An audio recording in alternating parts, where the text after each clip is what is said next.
Let's take a look at some of the things that have been happening around the fire department.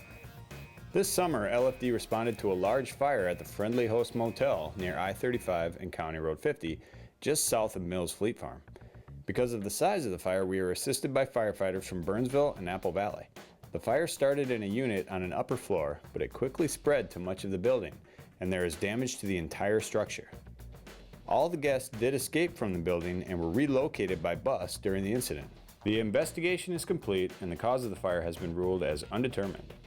Mills Fleet Farm is the property owner and has not announced the future for the site, but the building has been condemned by officials and will eventually be demolished. Other than the fire at the Friendly Host, most of the other calls for service have been relatively minor. And then we had some calls you just have to scratch your head and ask what were they thinking. Like this guy who fled police and took on a tree with his van. Tree 1, van 0. Or this house where someone left cigarette butts on the deck and caught the siding on fire.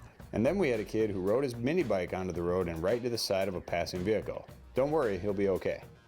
And finally this guy who found himself rubbing up against the guardrail wires on I-35. He ended up in the back of a state patrol squad in a set of shiny handcuffs. LFD recently implemented the use of duty crew during the daytime hours. This two-person crew will respond to calls like lift assists, a hit gas line, or other calls that don't usually require a full crew. The goal of this is to have quicker response times, lessen the number of times an entire station is paged out, and take care of other miscellaneous tasks around the fire department.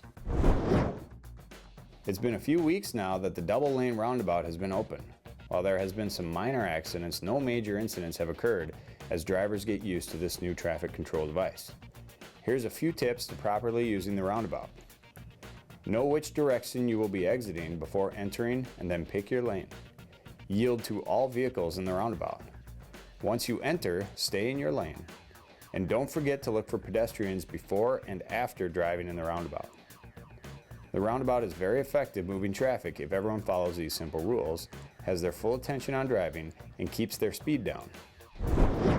The Lakeville Public Safety Foundation is a nonprofit organization that promotes public safety by enhancing the capabilities of the police department and the fire department.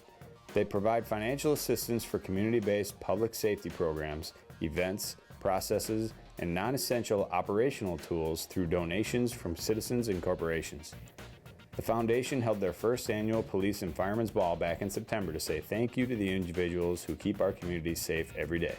Walter Brands out of Station 2 was recognized as Firefighter of the Year from the foundation. Special thanks to all the sponsors who made this event possible. And that's just some of the things happening around the fire department.